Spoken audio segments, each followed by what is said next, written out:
The Office of the Ombudsman begins its fact-finding investigation into the alleged unexplained wealth of Commission on Elections Chairman Andres Bautista. A Rappler source says the Ombudsman will look into the allegation Bautista did not truthfully declare his wealth in a Statement of Assets, Liabilities, and Net Worth, or SALN.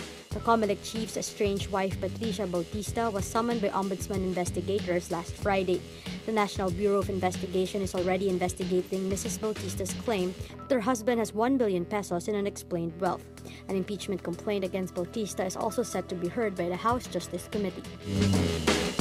Plunder defendants, alleged pork barrel mastermind Janet Lim Napoles and former Senator Bong Revilla will seek bail after the Sandiganbayan granted it to former Senator Jinggoy Estrada. The Sandiganbayan 5th Division, in 3-2 vote last week, ruled the evidence against Estrada was not strong, meriting bail. The three magistrates used the Supreme Court ruling in acquitting former President Gloria Macapagal Arroyo.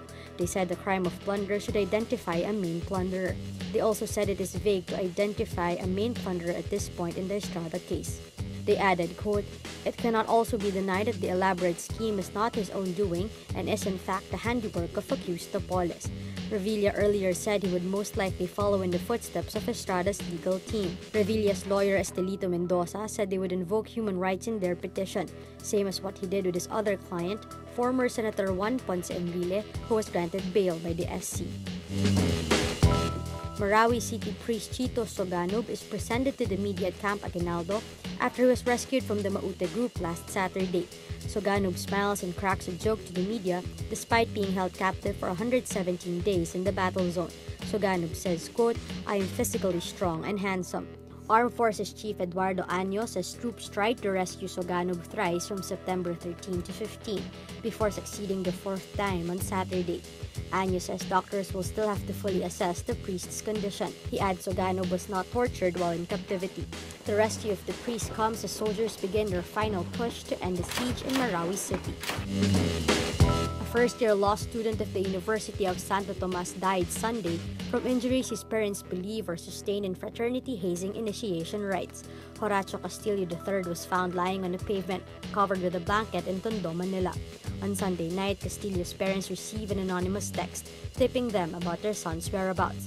The Castillos found their son's remains at the Archangel Funeral Home in Sampaloc, Manila, bearing bruises in both arms, cigarette burns, and candle wax drippings all over his body. Manila police say the death of Castillo was caused by cardiac or respiratory arrest, triggered by traumatic injuries. Castillo's father says his son was recruited by the Aegis Juris Fraternity. The dean of the UST Faculty of Civil Law on Monday placed all officers and members of the Aegis Juris Fraternity under preventive suspension. They are barred from attending classes and from entering the campus. American Secretary of State Rex Tillerson says Washington is considering closing its embassy in Cuba in the wake of a mysterious sonic attack that left several of its staff with brain injuries and hearing loss. Washington says at least 16 employees at its Havana embassy, which fully reopened in 2015 after a half-century breakdown in diplomatic relations, were injured in a series of incidents that began last year. The State Department calls the attacks unprecedented and warned Havana it is responsible for the safety of envoys working on its soil. It did not name who it believes is behind the incidents. Some of the 16 staff who were hurt were evacuated to Miami for treatment, while others were cared for by American doctors who traveled to Havana to work at the embassy.